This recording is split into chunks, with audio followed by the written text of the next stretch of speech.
அனைவருக்கும் வணக்கம் நண்பர்களே. இன்றைக்கி நாம் பதிவில் இதை பற்றி பார்க்க போகிறோம்னா தஞ்சை பெரிய கோவில் பற்றி தான். தஞ்சை பெரிய கோவிலுடைய கட்டிட அமைப்பு பார்த்தோம்னா ஒரு சுவாரஸ்யமே சொல்லலாம்.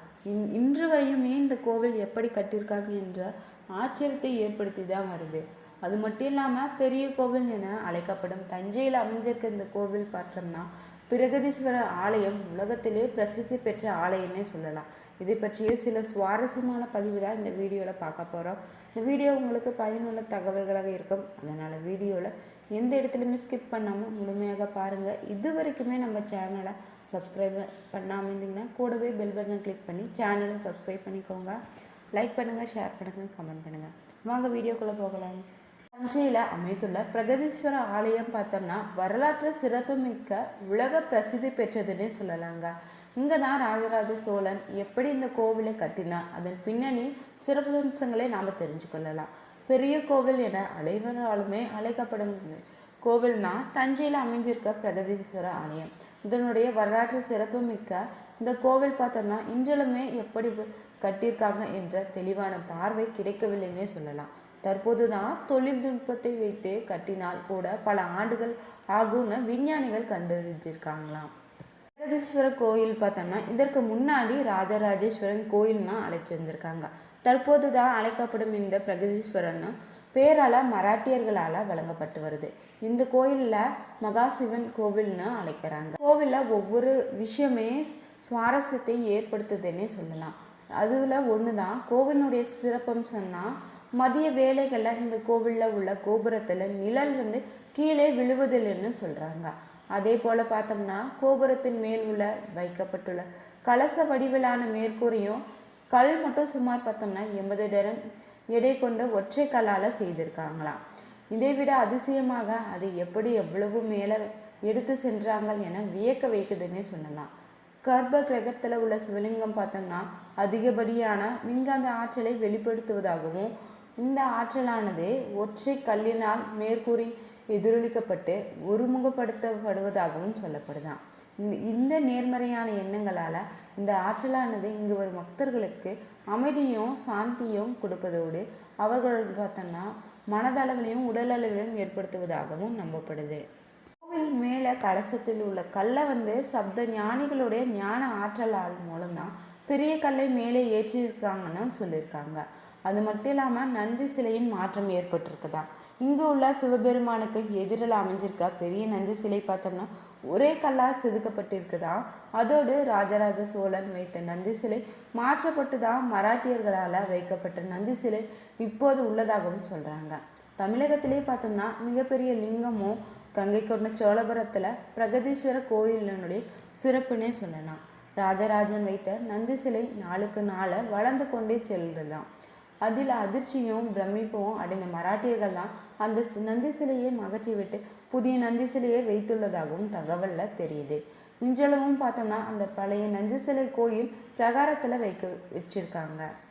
கோவிலுடைய கட்டுமானத்தை ராஜராஜ சோழன் பார்த்தோம்னா இலங்கைக்கு சென்று வந்த பிறகுதான் கோயிலை வடிவமைத்ததாகவும் சொல்லப்படுது.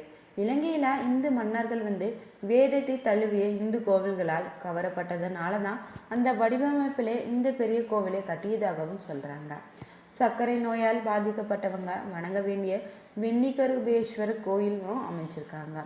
இந்த கோவிலில் பார்த்தோம்னா பெரிது வைக்கப்பட்டுள்ள கல்வெட்டின் மூலம்தான் இந்த கோவிலானது ராஜராஜ பெருஞ்சத்தன் எனும் கட்டிடக்கலை நிபுணர்களால் கட்டப்பட்டதுன்னு கண்டுபிடிக்கப்பட முடிஞ்சிச்சு. நேர்த்தியான இவரது படைப்புகள் மூலம்தான் அவரதுடைய பெரிய பெயரில் இன்றளவுமே நிலைத்து நிற்பதாகவும் இவரது வாஸ்து சாஸ்திரமும் கலையும் இன்றும் போற்றப்படுவதாகவும் சொல்லப்பட்டிருக்குது. இந்த கோவிலுடைய சிறப்பம்சில ஒன்று தான் சுரங்கப்பாதைன்னே சொல்லலாம். பெரிய கோவிலானது பல சுரங்கப்பாதைகளை கொண்டுள்ளதாகவும் ஒரு கருத்து நிலவி வருது.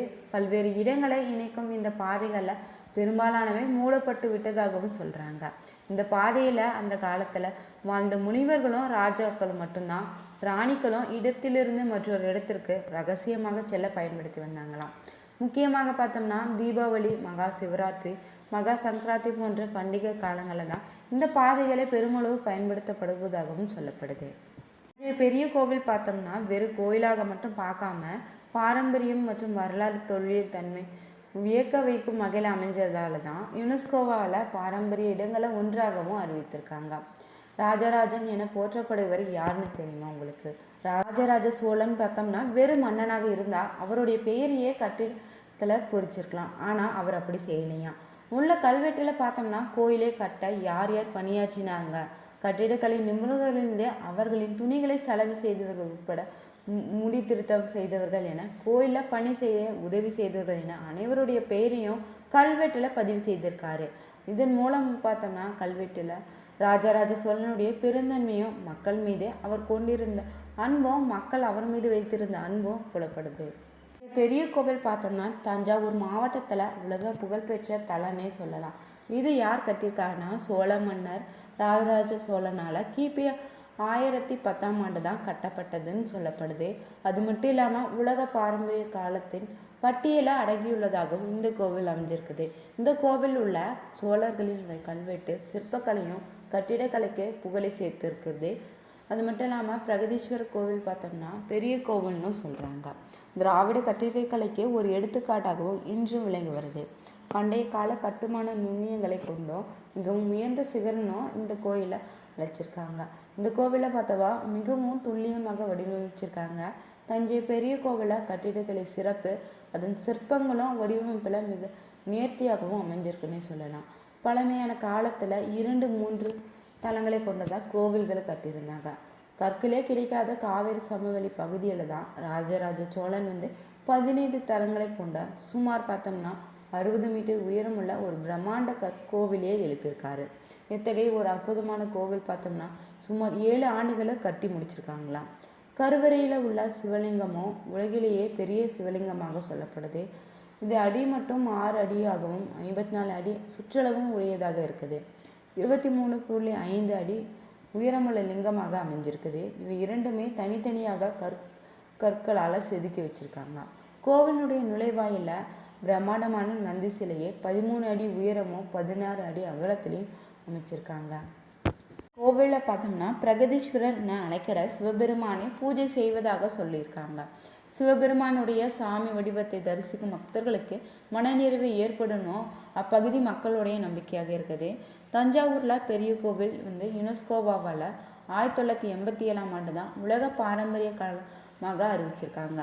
பெரிய கோயிலில் பார்த்தோம்னா 1997 ஆண்டுக்கு பிறகுதான், அதாவது 23 ஆண்டுகளுக்கு பிறகுதான் குடமுழுக்கு நிகழ்த்தியிருக்காங்க. 2020 பிப்ரவரியில் நடைபெற்றிருக்குது. 1997க்கு முன்பாக 1980க்கு குடமுழுக்கு நடைபெற்றிருக்குது. தஞ்சாவூர்லே காவிரியின் தென்கரையில் அமைந்திருக்கும் இந்த கோயில் பார்த்தோம்னா ராஜராஜேந்திரன் பேருடையார் கோவில் பிரகதீஸ்வரர் ஆலயம்னு அழைச்சி வராங்க.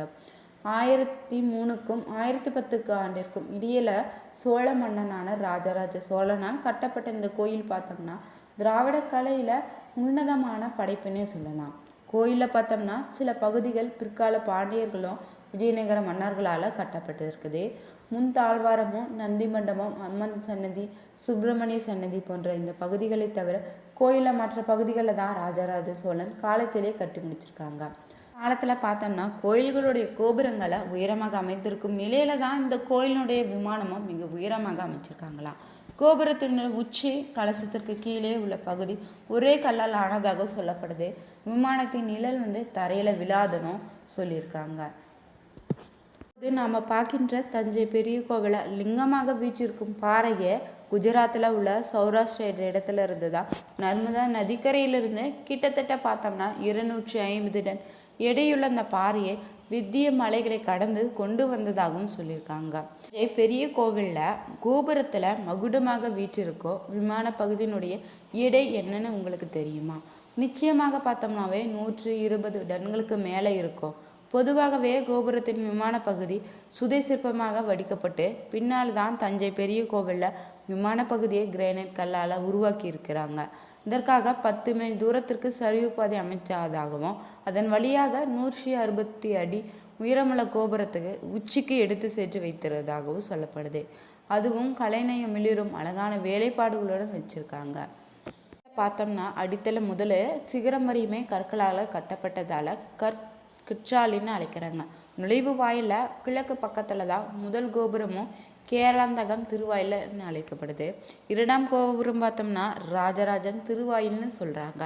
இதன் அடித்தளத்தில் சண்டீசர் கதை, கண்ணப்ப நாயனார் வரலாறு, காமதகனம், வள்ளி திருமணம் போன்ற கதைகளை தொடர் சிற்பங்களாக வடிவமைச்சிருக்காங்களாம். பதிவில் தஞ்சை பெரிய கோவில் பற்றி சுவாரஸ்யமான தகவலை தெரிஞ்சுக்கொண்டோம். இந்த வீடியோ உங்களுக்கு பிடிச்சிருந்தா லைக் பண்ணுங்கள், ஷேர் பண்ணுங்கள், கமெண்ட் பண்ணுங்கள். மறக்காமல் நம்ம உற்சாக நியூஸ் சேனலையும் சப்ஸ்கிரைப் பண்ணிக்கோங்க. Thank you viewers.